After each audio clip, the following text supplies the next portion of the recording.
I have a feeling that a big name is going to be returning at the end of CM Punk and Jon Moxley.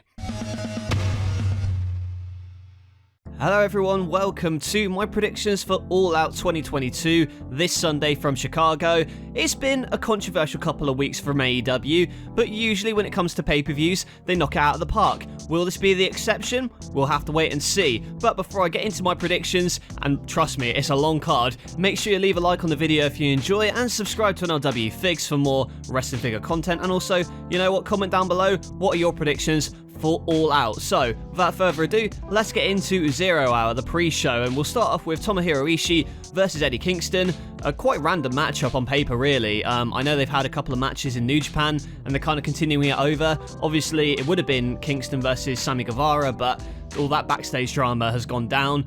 A lot of backstage drama, which I'll get into with each individual matchup, but yeah, Eddie Kingston back from suspension, and he's facing Ishii here. I see Kingston winning. I think that, just to keep his momentum going, Ishii doesn't really need to win here, but we'll have to see if they've got any plans for Ishii beyond this event. It is good to see Ishii, though, considering he was pulled from Forbidden Door, to have him here on AEW pay-per-view, at least a buy-in for it, so should be a good one. Kingston going to win. Pac and Kip Sabian next for the All-Atlantic Championship. Kip Sabian obviously back after having his face reveal at the Dynamite a couple of weeks ago.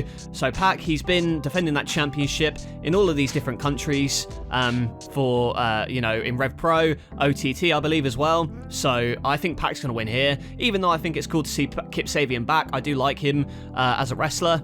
But I don't think that he's going to win the title from Pac just yet. I think that Pac still has some mileage left to go as the champion. Next up for the FTW title, we've got Hook defending against Angelo Parker of the JAS.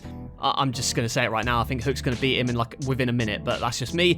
We'll see, though. I think that Hook is going to continue on as FTW champion, choke out Parker, maybe even go after Chris Jericho after this. Ooh, that'll be exciting. Now we'll go on to the main card, and one of the biggest matches on this card is Bryan Danielson versus Chris Jericho. Obviously, JAS and the Blackpool Combat Club have been fighting in recent weeks, so this is a natural progression of that feud and rivalry. I think that Jericho, it seems like he was hinting at going to be the Lionheart on this night, so if we saw the same Jericho that we saw when he faced Jon Moxley for the AEW Championship, it will be an exciting contest. I don't know who's going to win this one, though, but I think that Danielson will edge it out over Jericho just on this night, based on the fact that I think that they had the Bryan, did he tap out to Jericho or did he pass out? I don't know, Double or Nothing, so I think that this is time for Danielson to get his wind back, but I think it'll be an exciting match. Next up for the Women's World Championship, Toni Storm, Britt Baker, Jamie Hayter and Hikaru Shida. Quite a thrown together matchup, as it appears that Thunder Rosa is injured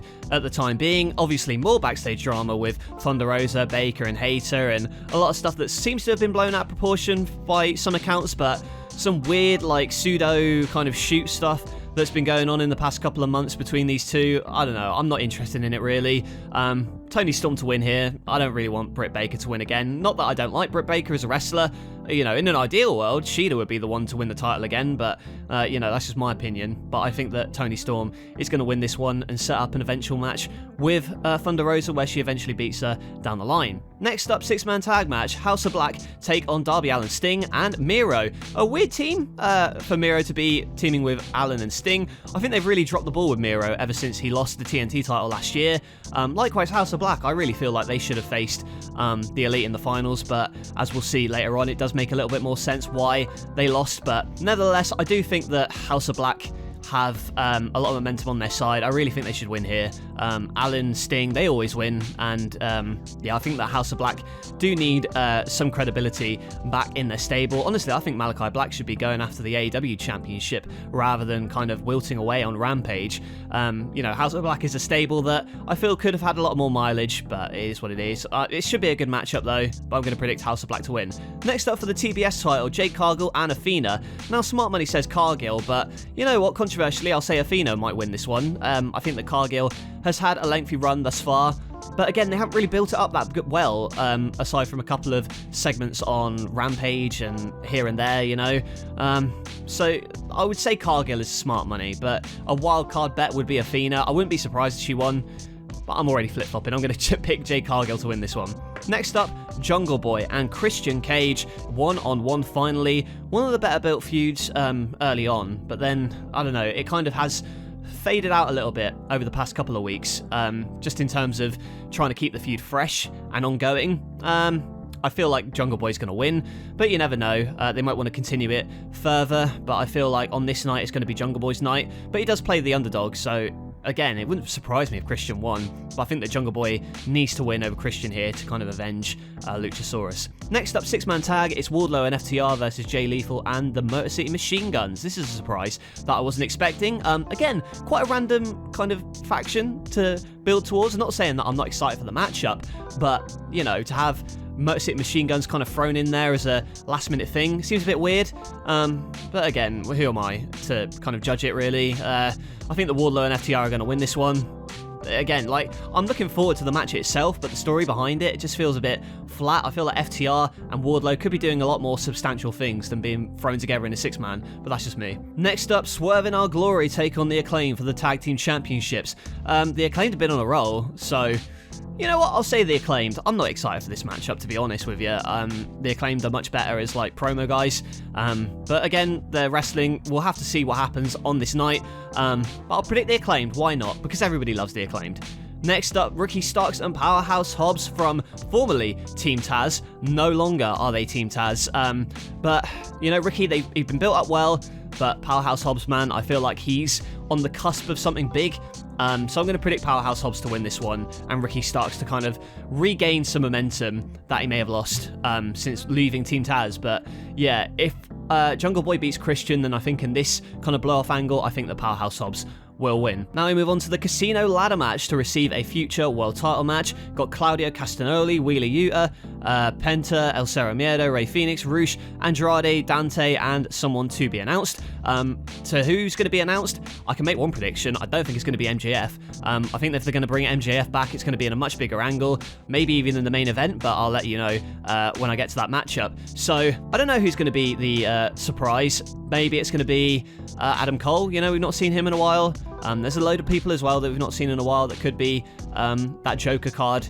But again, it's all speculation at the moment. I don't think it's going to be MJF because I think that would be too obvious. But who's going to win this one and receive a future world title match? Well, I don't see them winning the world title match when they get one. So I'm going to predict Andrade. You know, I feel like he's been in the company for a very long time, and this might be an opportunity for him to get into a more high-profile space within, you know, and if Punk does win later, you can set up Andrade versus CM Punk, which would be great. Moxley and Andrade as well would be pretty good. So I'll predict Andrade to win this one. But you know what? Wouldn't be surprised if Yuta maybe wins this one. Could be a wild card thrown in there. Next up, a tournament final for the AEW World Trios Championships. The Elite versus to be decided on Rampage. It's either going to be the Dark Order or the Best Friends, and I'm predicting the Dark Order because, you know, Hangman Page writes itself with the Dark Order there. And I don't know, man. I really feel like the Dark Order could win this one, but that would be a stupid bet. So I'm going to predict the Elite because it would set off them as a trio on a good front. But, you know, maybe they want to save the Elite for a program with the Undisputed Era. But again, who is it? Bobby Fish allegedly not re-signing. That's at least the scuttlebutt of the kind of rumours at the moment. So that'd be really weird to have him taken out before you've got this big blow-off angle between the Elite and the Undisputed Era. But for this matchup, I don't know. I feel like it would be a really feel-good story for the Dark Order to win. And maybe redemption for Hangman Page. But I don't know. Maybe Hangman Page should be doing some more single stuff in the world title scene. That's just my opinion. So I'll predict the Elite to win this one here tonight. Next up, the main event. For the AEW World Championship, Jon Moxley defends against CM Punk. Oh, man. There's a lot to unpack with this story. You know, first of all, the weird ending to the Dynamite match they had.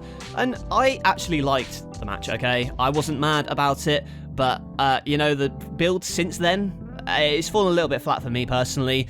I'm not looking forward to this match. I've got to say it. I'm sure it'll be good, but I don't know, it's just a spark missing. And it's the same with a lot of the AEW programming at the moment. There's just this, like, lack of excitement, I guess, this lack of feel-good energy really with the product at the moment, especially when you've got such a drastic shift from Triple H's WWE. It feels like the alternative nature falls a little bit flat, you know, when Moxley kind of takes shots at WWE, it just doesn't hit the same because it's not the same environment that it once was. So again, with this one, smart money's on Punk. I feel like CM Punk's going to win this one. I feel like Jon Moxley was given the championship officially as a reward for kind of carrying the company on his back, and I like Moxley and I like Punk, you know, but I don't know, something about CM Punk's character as of late, it's kind of soured me on him a little bit. So I'm just kind of waiting for the opportunity for MJF to come back and beat CM Punk. That's just my, you know, that's what I want. If MJF became champion, I would be watching every single week again. But recently I've just kind of fallen off. So I don't know. I'm sure it's going to be a good match. I'll predict CM Punk to win. And then I reckon MJF's going to come back at the end. Okay?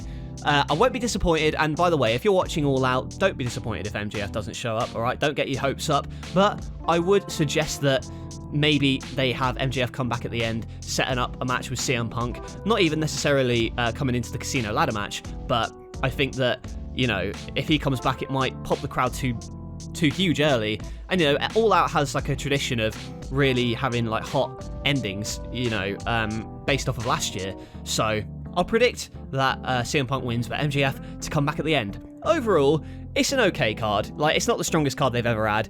AEW usually puts on good to great shows, so I won't go off on it just yet until I've actually seen it. But hopefully, you know, it's a good show. 14 matches, though, it's way too much, and too many multi-man tags for my liking. But again, you know, there is some good stuff in there, so I'm tentatively excited for this card. But what do you think? Let me know in the comments below. What are your predictions, and are you actually looking forward to All Out? Let me know about your thoughts on AEW in the comments below. Be sure to like the video if you enjoyed, and subscribe to NLW Figs for more wrestling figure content. That's it from me. Thanks for watching, and I'll catch you guys later.